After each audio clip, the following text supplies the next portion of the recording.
Alright, so today I thought I'd show you some of the ball python hatchlings that I'm going to have for sale here at the upcoming reptile show. That is the Colorado Springs Repticon coming up on December 7th and 8th, 2019. I can kind of go through and show you what I hatched out this year. I have some pretty interesting snakes, and I'm actually going to go through and clean all of the tubs. So I thought as I'm going through and cleaning up, I might as well show you one by one what I'm going to have at that show. And pretty much everything that doesn't sell at the show, I'm actually going to sell on Morphmarket, and I'm going to start shipping through the mail. And actually at the very last show I sold one snake and shipped it out from the show. Someone actually flew in, bought a snake, and I shipped it out, and to my surprise it was $85 for shipping, which is kind of crazy, and that doesn't even include the boxing and the materials and all that. So shipping can be quite expensive. So I pretty much I'd rather sell at the shows. Anything that doesn't sell at the shows is going to be a little more expensive because it's going to have the cost of the shipping and the shipping box included in the price of the snake. So what I'm going to do is I'm going to start going through, cleaning some tubs, pulling these hatchlings out one at a time, and I want to show you some of the snakes that I have for sale. Alright, take a look at this one. This one we named Echo. This is a male, 100% het pied. Looks pretty much like a normal, but it was actually produced from a fire pied. Didn't get the fire gene, but it got the 100% het pied. And you can kind of see the belly markers on the bottom. It kind of tracks along the belly. This one's, I'd say, not quite as strong as most for the track markers along the belly for the het pied. This is a really beautiful snake. Look at how big and chunky this guy's getting. Really big and beefy, eating really well. So this one's name is Flicker. This is another male. It is a fire. The fire gene's pretty awesome. You mix two fires together, you get a super fire, which is an all-white snake with black eyes. And this one is also 100% het pied. Really looking good, eating really well. One of the first hatchlings I hatched out this year. Nice big fire. Alright, so this one is named Sweetie. This is a female normal. No other genes in the mix, no other hets. This is normal, like a normal wild type classic ball python. This is about as classic as you can get for a ball python. This is just a straight normal. Looking really nice and big. Alright, so here is a really reduced bamboo. We named this one Yoda. It's a male, and this one is actually possible pastel. And at first I wasn't sure if it had pastel in it, but now that it is aging and maturing a little bit, it looks like it's brightening up quite a bit. It almost looks like it might have some pastel in it. I'd say it's really hard on these bamboos to know if there's pastel until they start maturing. And when they get, pretty much like a year old, the pastel really starts popping out and they turn really yellow. This is a really good looking snake. Alright, so this is a female normal that we named Pepper. Kind of an interesting name for the snake. We just kind of pulled the names out of a hat and kind of got random names for all these snakes. This one's doing really well. A lot of these actually started a little bit slow. This one, you can tell it's a little bit smaller than the other ones, but once they start getting, on regular feed, they catch up really quick, no problem at all. This is a really nice female normal. Alright, so we named this one Fluffy. This is just a male normal, no other hets or anything in there, and you can tell this year we missed the odds on quite a few of these, hoping for some other genes in a lot of these clutches, and for some reason we ended up with a lot of normals. Just a male normal, really good looking snake. Alright, so this is a male lesser ball python. We actually named this one Yuki, Y-U-K-I, kind of a cute name for this snake. Really good looking snake. As a matter of fact, the lessers are in the blue-eyed leucistic complex, so you breed a lesser with a bamboo or a Mojave, or if you get a super lesser, any of those, you actually end up with an all-white snake with blue eyes. Really powerful breeder, really amazing looking snake. Alright, so this one is named Boomer. It is a normal male.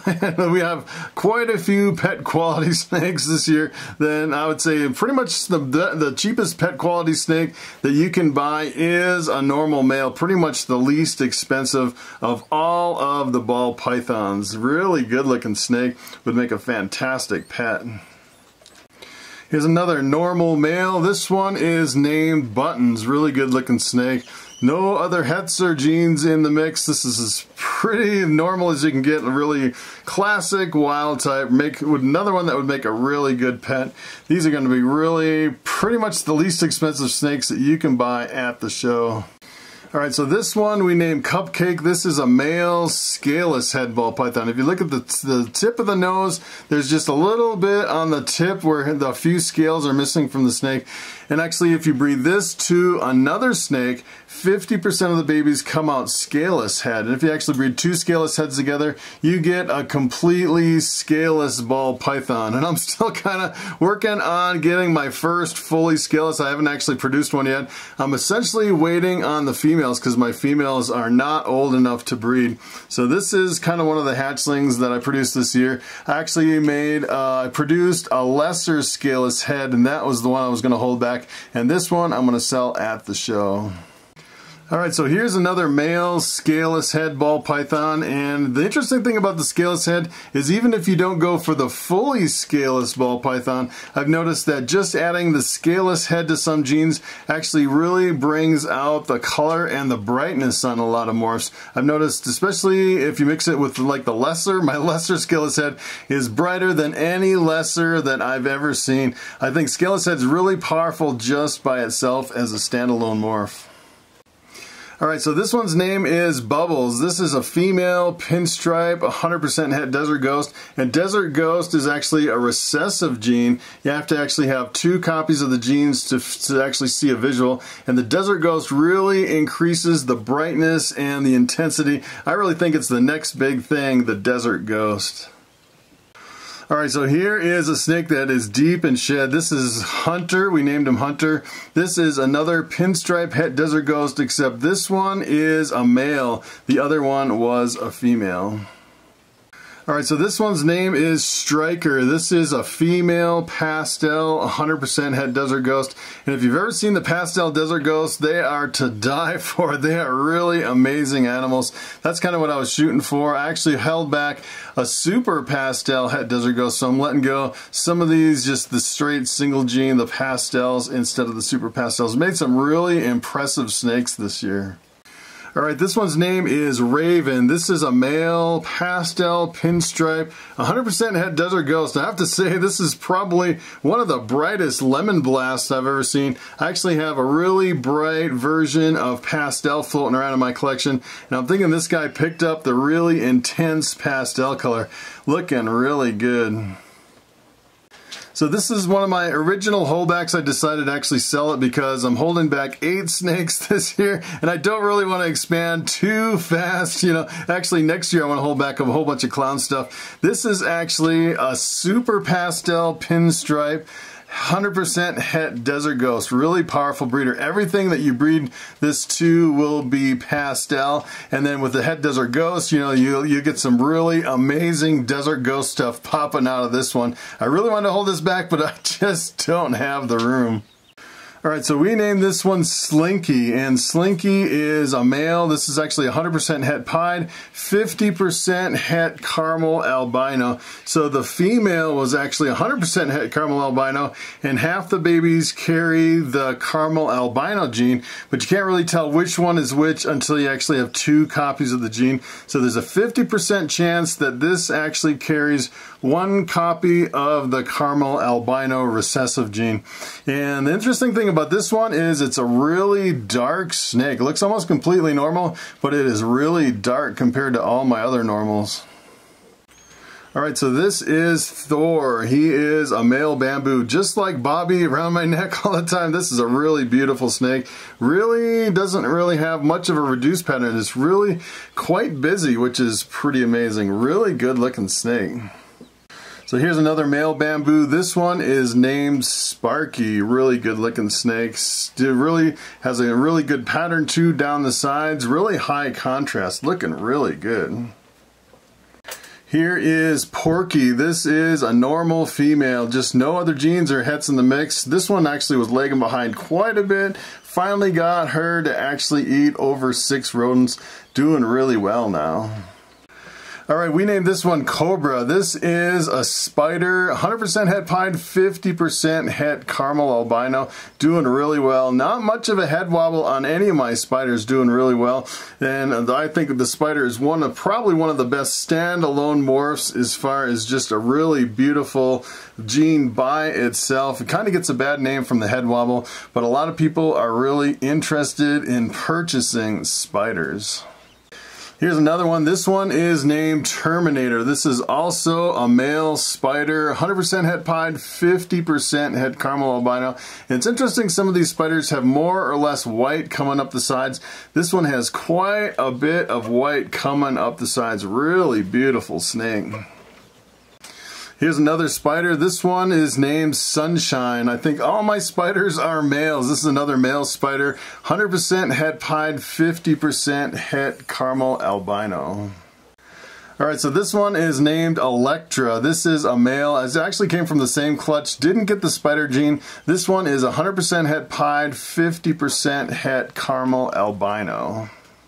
Here's another male bamboo. We named this one Fang. Really beautiful snake. Take a look at that beauty. That is one of the most impressive bamboos that in all of my hatchlings. Really awesome snake. Alright, so this one is named Hamburger. This is a normal male. No other genes in the mix.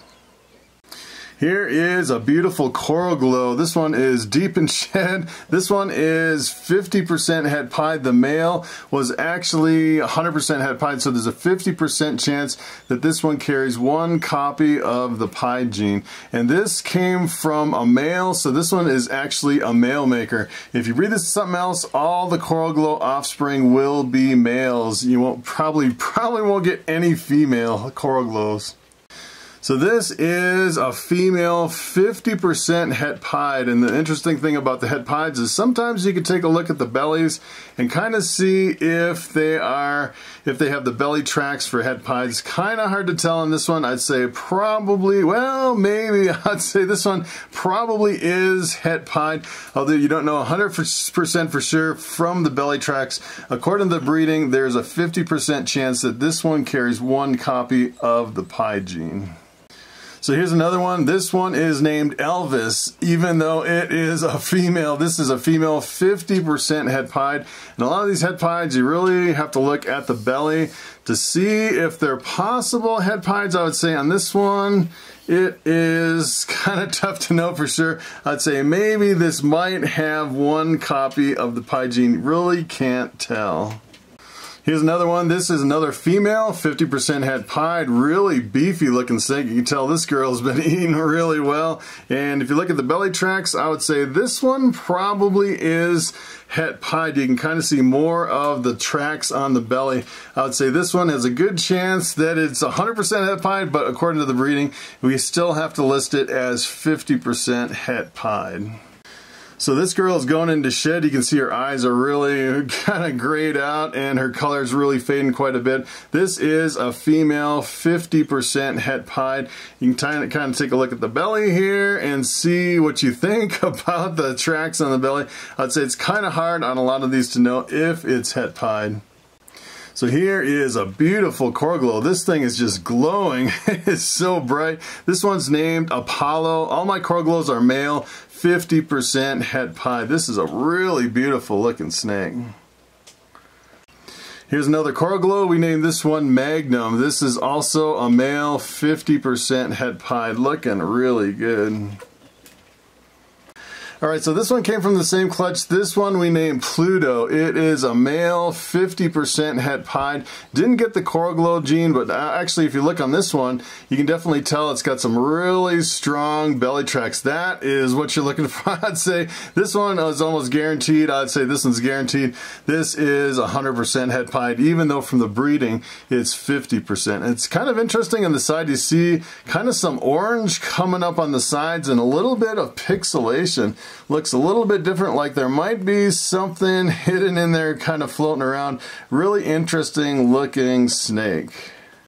Alright, so here's another one that came from that same clutch. This is a female we named Luna, and Luna is also 50% het pied. If you actually look at her belly tracks down here, it doesn't really look like she has the het pied markers.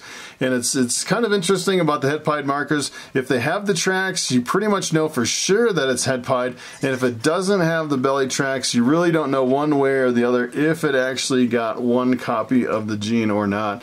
And I would say you can really only see the belly tracks if you have a normal with no other genes in the mix. If you have some other genes in there, usually it hides the belly tracks. Here's another beautiful coral glow. Look at how bright these coral glows are. It's pretty amazing how bright and intense they are. It is something else. This one is actually named Stormy. He's a little bit nippy when he was smaller. He's definitely taming down quite a bit. Got some really good size to him. He's looking really fantastic. Alright, so this one's name is Frosty. Look at how beautiful this pinstripe is. So incredible. I love these pinstripes. This is a male, 100% het albino, 100% het pied. I actually crossed my albino pied visual male with a pinstripe to get these snakes. Really awesome looking snake. So this one we named Snuggles. This is a male, 100% het albino, 100% het pied. Didn't get the pinstripe, but it got the double het from the parent, the albino pied male that I crossed with it. So we know for sure this actually has one copy of the albino, one copy of the pied, although you can't know any other way. You could probably look at the tail and look like kind of underneath. This one definitely has some really strong tracks right down the belly. That is what I would expect for a really strong visual belly track for a het pied. Really good looking snake.